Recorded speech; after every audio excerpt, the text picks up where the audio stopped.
উফ, বাপরে বাপ, জীবনে শান্তি নাই রে। এই পাটকাঠির ঘরে এসে আমার জীবনের দুম বন্ধ হয়ে আসবে আমি ভাবতে পারিনি রে। জীবনটা পুরো মরণ চমচম হয়ে গেল রে বাপ। আজকে মাথা চুল কাটা যে কাটবো তাও পকেটে পয়সা নাই আজকে। সহ্য কি করি রে বাপ, মনে হচ্ছে বেগুন গাছে গলায় ধরে দিই। ছি ছি ছি ছি ছি, জীবনে কি কাজটাই না হইল রে। শালা তিনটি বই ছিল রে, কোনো বইয়ের আজকে জানিয়া শুধু পড়ি নাই আমার কাছে। শালা এমনই পুরা ভাগ্য আমার, নিজের গ্রামও আর যেতে পারবো না, নিজের গ্রাম গেলে আবার এমএলএ সাহেব চালাবে।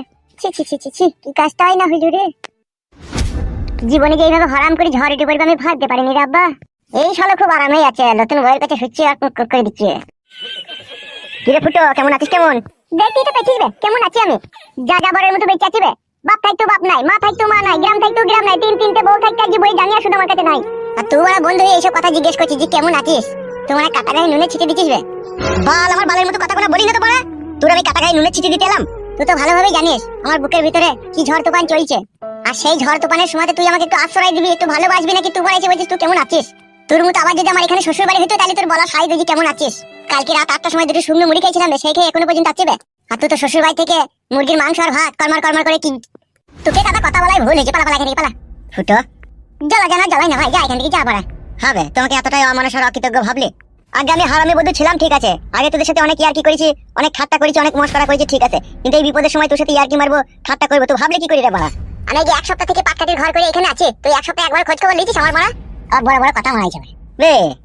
তুই জানি না নাকি বাড়া, আমি তো শ্বশুরবাড়িতে ঘর জামাই থাকিবে। সে তো ঘর জামাই থাক কি বাথরুম জামাই থাক কি শাশুড়ির সাথে থাক, সে আমার জানার কোনো প্রয়োজন নাই। এইটা তো তুই আমাকে বল, তোমার বন্ধু কিনা? হ্যাঁ বন্ধু তো আমি তোর। হ্যাঁ বন্ধু তো আমি তোর, তোমার বানার বন্ধু বে। বাল কপালি চুদা, আমার টাকা চিস কিবে গজরি ঠিকই তো বলছিবে। আমার কাছে জ্ঞান বুদ্ধি লিতে আগে শ্বশুরবাড়িতে জায়গা পেলিবে, আমার কথাই ভুলে গেছিস তো। বাল চুদা আমার বন্ধু মাইতে। তা আমি তোর কি করবো বল বাড়া বল।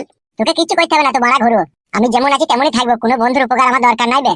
কে কেমন বন্ধু আর কে কতটা ভালোবাসে সে আমার জানা হয়ে গেছে বে। দিনের বন্ধু সবাই হয়, অদিনের বন্ধু কেউ হয় না বে। এটা তোর কি উপকার করবে তা তুই বল। তোমার আবার এইভাবে ভুংচাং বুকিয়ে গেছিস এখন থেকে। তুই শালা মানুই না জানোয়ার বে, জীবনে সব কিছু হারিয়ে গেছে বে। শালা দেখতে পেয়েছিস আমি কিভাবে বেঁচে আছি, তারপরে আমি ভুংমাং বকছি মনে কি তোর? তুই শালা পারিস না বল আমাকে লিগে তুই শ্বশুর বাড়িতে রাখতে? শালা হারামি, আমি মাঠের ধারে একাই পাটকাঠির ঘরে শুয়ে থাকি, কখন শিয়াল এসে আমাকে খেয়ে নেবে তার নাই ঠিক। আর তুমি শালা হারামি বলছো আমি কি করবো? তোমার শ্বশুর বাড়িতে লিচে কেন? আমাকে ওখানে লিগে রাখবা। আর তোমার শাশুড়ি জিজ্ঞেস করলে বলবে আমার মামাই তো ভাই হয়। কেন তুই একা থাকতে পারছিস না? তুই যা রে ভাই, যা এখান থেকে, যা নিজের কাজ কর, যা জ্বালাই না যা। তুই তো ভালোভাবেই জানিস আমার শ্বশুর শাশুড়ি আমাকে দুই চোখে দেখতে পারে না। আমার তোকে লিগে সেখানে যদি ভরি, সেখানে যদি আমার একটা দুর্ঘটনা ঘটে তাহলে তো আমি তাদের কাছে কোনো মুখ পাবো না বে। তুই শালা হচ্ছিস বইয়ের গোলাম বে। যা তুই শাশুড়ি পার্টি বেগে যা। বেশ আমার বেশ, তোর কাছে আই হুনালে আসার দরকার কি আছে? তোকে দেখেছি নাকি আমি? শালা বেঈমান চোদা ছেলে, শালার এত উপকার করলাম, শালা আমার একটা উপকার করলো না। শালা চশমখোর। না হেরে চা আমার খেয়ে আসে। জীবনে এক চিন্তা ভাবনা করেছিলাম, আর এক চিন্তা ভাবনা আমার জীবনে জড়িয়ে গেল রে ভাই। আমি কখনো কোনোদিনও স্বপ্নেও ভাবতে পারিনি আমার সংসারটা এইভাবে ছিতিবান বিতিবান হয়ে যাবে। ওইরকম ছেলেকে মানে তেজপুত্র করার দরকার ছিল রে তোর। মাংমারানি ভাইয়ের ভোদা কাপালি চোদা ছেলে, যে লাউড়া চোদা কাদামুখো ছেলে, বাবা মার মান সম্মান রাখতে পারে না, সবার ছেলে কিসের বাড়া? ওইরকম ছেলে আমার গর্বে জন্ম নিলে বাড়া গলায় পা দিয়ে মেরে দেবে রে বাড়া। সবই আমার এই পুরা ভাগ্য রে ভাই। তোকে আর কি বলবো দুঃখের কথা, জীবনটা জাঁতা কলে পিষ্টি গেল। আর তোর বৌদি নারকেল বেগম, সে মাগিও সেরকম, সে মাগিও আমার একটা কথা কখনো শুনে না। তো বাড়া মেয়ে খুঁজে আর পেলি না, ওই চরিত্রহীন আর নোংরা মেয়েগুলোকে দেখতে পেলি। লাউড়া মুখো, দাদা না হইলে তোর ঘরে বেরিয়ে দিতাম বেকুনি আমি। বিয়ে মনে হয় আমরা করি নিলাই, বউ আমাদের ঘরে নাই লাই। বইয়ের কি ক্ষমতা রে বাড়া, স্বামীর কথা অমান্য করবে, ফেলি গলায় পা দিয়ে জিভ বাই করে দেবো রে বাড়া। লাউড়া আমরা পুরুষ রে পুরুষ, পুরুষ লয়। কত আমার বীর পুরুষের বাচ্চা, সে আমার জানা আছে। তুমি এই ঘরে কি করতে এলা? রান্না হয়ে গেছে, গিলে লাও গাইছো। বৌদি এ কি তোমার কথাবার্তা? গিলে লাও গা মানে? আমি কি এখানে খেতে এসেছি বলো? তোমাকে বলিনি ভাই, তুমি কেন নিজেকে ছোট করে দেখছো?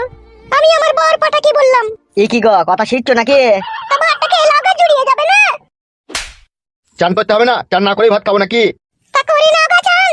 আমরা দুই ভাই নদীর জন্য স্নান করতে যাবো, তুমি ভাত খসিয়ে রাখো। এ আয় রে, চানটা করে আসে আয়। ঠিক আছে চো।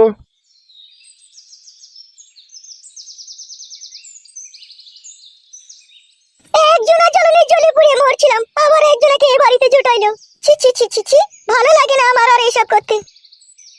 নতুন নতুন যখন বিয়ে করি তখন এই নদীর ঘাটে স্নান করে গেছিলাম বল দাদা। হ্যাঁ, সে নদী কি আর আছে রে? সে ভাঙতে ভাঙতে একবার গ্রামের ভিতর দিয়ে চলে এসে, তাই নাকি ভাই? হ্যাঁ রে, এই নদী যখন কত ভাঙবে কোনো ঠিক নাই। হ্যাঁ, এখন তো বৃষ্টির চাপ আছে না, সেই জন্য। উফ বাপরে বাপ, কি যন্ত্রণা রে জীবনে। ওই জন্যই বলে মানে পরের ঘর ভাঙতে নাই, পরের ঘর ভাঙলে নিজের ঘরও ভাঙে। উফ, পাতানো সংসার ভেঙে গেল রে, বাপ রে বাপ যন্ত্রণা। শালা মনের মধ্যে এরকম দুঃখের পাহাড় ভেঙে পড়ে আমি ভাবতে পারিনি রে। শালা জীবনটা হেরি করে পলতে হয়ে গেল রে। এই আগুন ধরছেও না, আগুন নিমছেও না। কি যন্ত্রণা রে আব্বা, এই যন্ত্রণার কোনো মলম নাই রে। শালা যার জন্য ঘর বানালাম সেই রইল না ঘরে রে। জিন্দিগিটা পুরো পাপড় হয়ে গেল বড়া। ও আমার দিন দুনিয়ার মালিক মাওলা, হয় দেখা দাও নাহলে টাকা দাও, আর নাহলে আমাকে টেনে উপরে তুলে নাও। জানে আমার আর সহ্য হচ্ছে না এই প্রেম হারানোর বিচ্ছেদ। এ তো আমাদের ফুটুর মতো লাগছে মনে হচ্ছে রে। লাগছে লয়, ওটা আমাদের ফুটুই। আব্বা তো তুমি কেন? আব্বা, আব্বা গো, আব্বা গো, জীবনে সব কিছু হারিয়ে গেছে আব্বা।